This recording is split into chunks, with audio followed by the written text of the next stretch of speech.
Assalamualaikum warahmatullahi wabarakatuh. Kami dari kelompok 8 akan mempresentasikan hasil penelitian dari kelompok kami. Sebelum itu, kami akan memperkenalkan diri terlebih dahulu. Saya Sudi Asmoro Wasana Putra.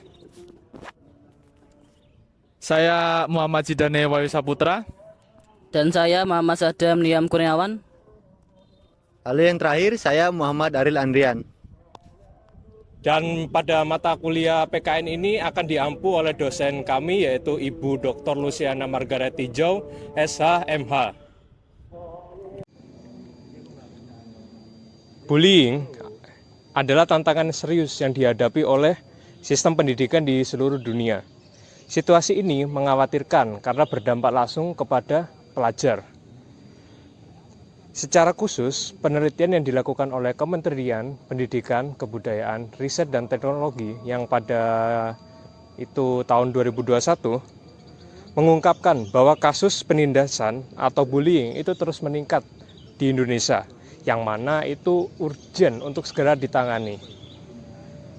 Bullying dalam pendidikan itu juga dianggap sebagai pelanggaran hak asasi manusia, sebagaimana yang tertera pada Pasal 28G Undang-Undang Dasar 1945 yang berbunyi, setiap orang berhak untuk melindungi diri, keluarganya, kehormatan, martabat, dan harta benda dalam pengawasannya, serta kesejahteraan yang layak untuk kehidupan yang baik. Tujuan penelitian kami pada makalah ini itu ada 4. Yang pertama yaitu menganalisis tingkat kejadian bullying di dunia pendidikan.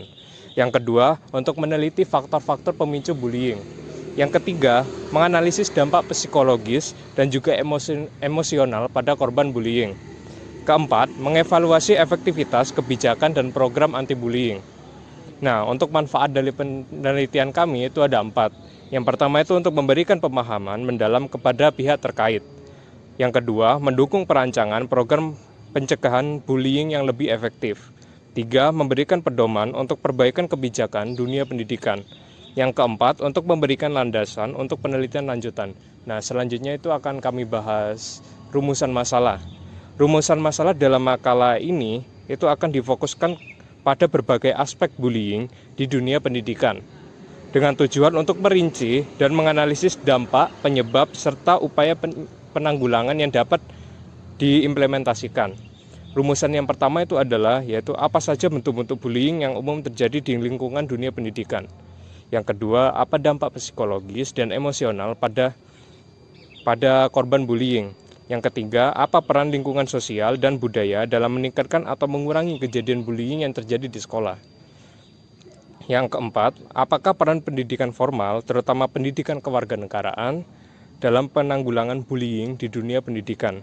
Yang kelima, bagaimana peran orang tua dan masyarakat dalam mencegah dan menanggulangi bullying di dunia pendidikan.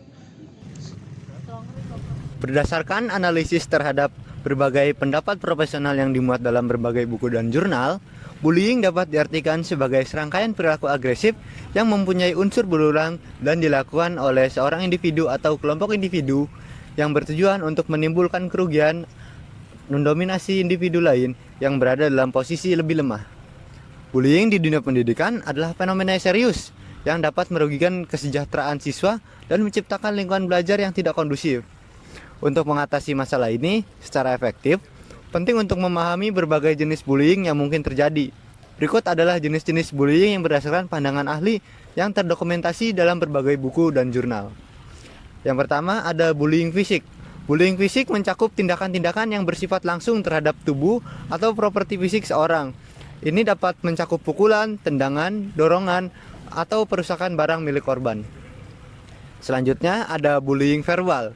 Bullying verbal melibatkan penggunaan kata-kata atau bahasa yang merendahkan, menghina, atau menyakiti perasaan korban. Selanjutnya ada bullying relasional. Bullying relasional atau sering disebut sebagai bullying sosial melibatkan upaya untuk merusak hubungan sosial atau reputasi seseorang.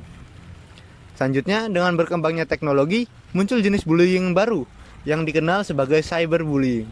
Cyberbullying melibatkan penggunaan teknologi seperti media sosial atau pesan daring untuk menyebarkan pesan merendahkan, mengancam, atau mempermalukan korban.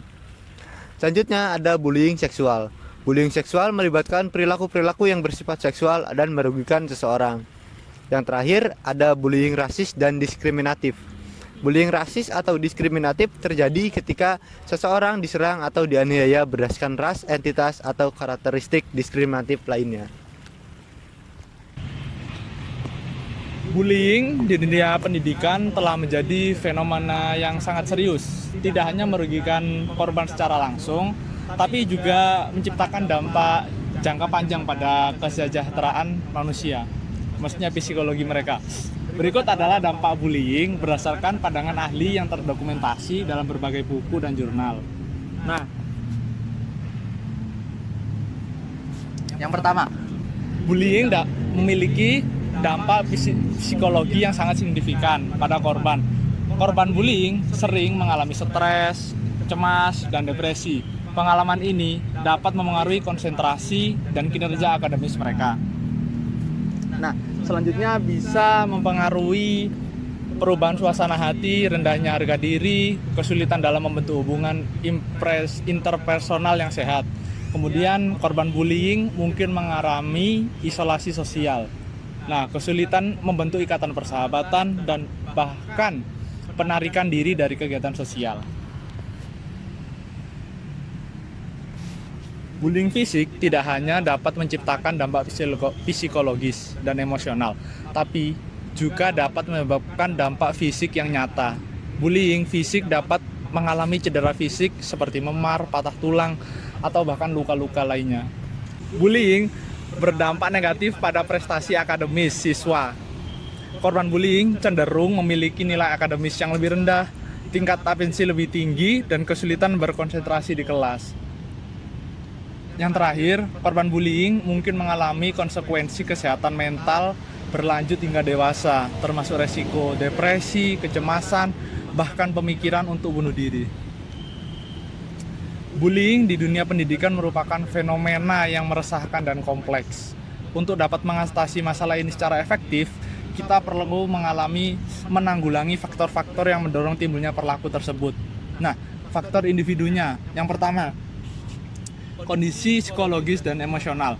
Beberapa kondisi psikologis seperti kebutuhan kekuasaan, ketidakamanan diri, dan kurangnya empati terhadap orang lain. Yang kedua, dari faktor sosial, budaya, dan norma pendidikan. Nah, dari budaya dan norma di dunia pendidikan dapat memainkan peran penting dalam pendorong atau menghambat perilaku bullying. Contohnya, menciptakan lingkungan di mana perilaku tersebut menjadi lebih mungkin terjadi. Yang ketiga, ada faktor lingkungan. Kurangnya pengawasan dan pengelolaan konflik. Nah, kurangnya pengawasan dari pihak tempat belajar dan keluarga dapat menciptakan kesempatan bagi perilaku bullying untuk berkembang. Yang keempat, faktor keluarga, pola asuh dan pemodelan perilaku. Pola asuh di rumah juga dapat menjadi faktor pendorong bullying. Lingkungan keluarga yang kurang mendukung. Yang terakhir, faktor teknologi, cyberbullying dan media sosial. Dengan kemajuan teknologi, muncul fenomena cyberbullying yang dapat menjadi faktor pendorong tambahan. Kemudahan akses ke media sosial dan teknologi dapat memperluas lingkup intensitas bullying. Bullying di dunia pendidikan menjadi fenomena yang mencemaskan dan perlu ditangani secara serius. Untuk memahami akar permasalahan ini, diperlukan pemahaman mendalam tentang teori yang mendasarkan perilaku bullying. Yang pertama, teori kepribadian. Teori kepribadian memandang perilaku bullying sebagai hasil dari karakteristik dan sifat individu. Beberapa pelaku bullying memiliki kepribadian yang cenderung dominan, kurang empati, dan memiliki tingkat agresivitas yang tinggi. Selanjutnya, teori lingkungan sekitar. Teori lingkungan sekitar mengidentifikasi peran budaya dan norma di dunia pendidikan serta lingkungan sosial yang lebih luas dalam memfasilitasi atau menghambat perilaku bullying. Yang selanjutnya, teori struktural strain. Teori struktural strain menyoroti peran ketidaksetaraan dan ketidakadilan sosial dalam memicu perilaku agresif, termasuk anak-anak yang merasa diabaikan, tidak setara, atau terpinggirkan dalam struktur sosial dunia pendidikan mungkin lebih rentan terhadap perilaku bullying. Yang selanjutnya yaitu teori social learning. Teori social learning menekankan pembelajaran perilaku melalui pengamatan dan imitasi bahwa anak-anak dapat belajar perilaku bullying melalui pengalaman pribadi dan melihat perilaku bullying yang diperagakan oleh orang lain di sekitarnya. Selanjutnya, teori keterlibatan keluarga.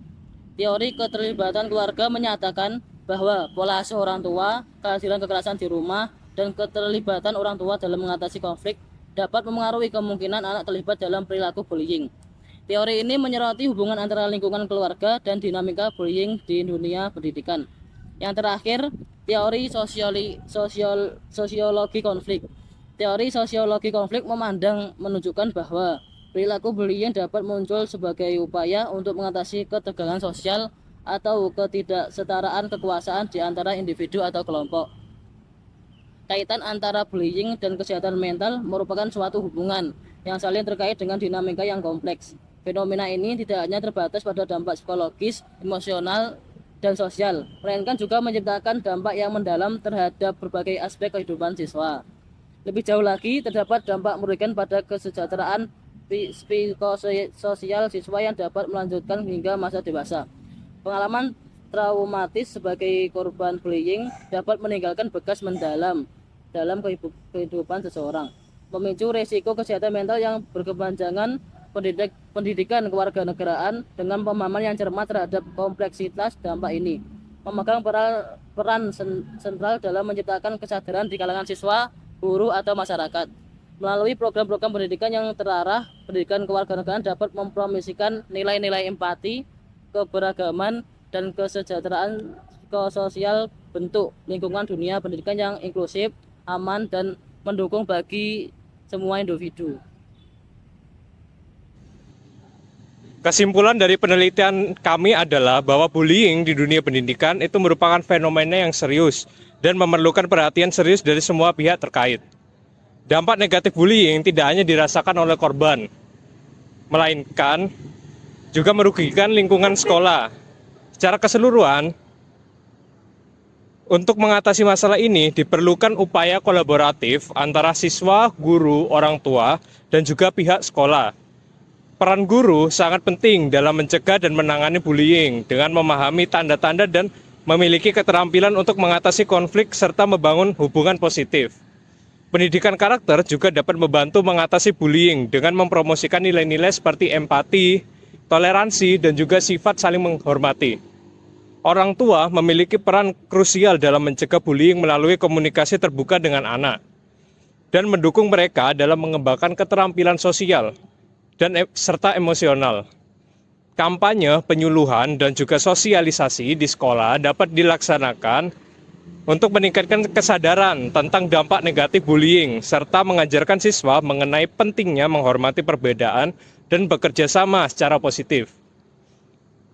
Untuk tindakan penegakan disiplin yang konsisten dan adil perlu diterapkan di sekolah untuk menunjukkan bahwa bullying itu tidak dapat diterima.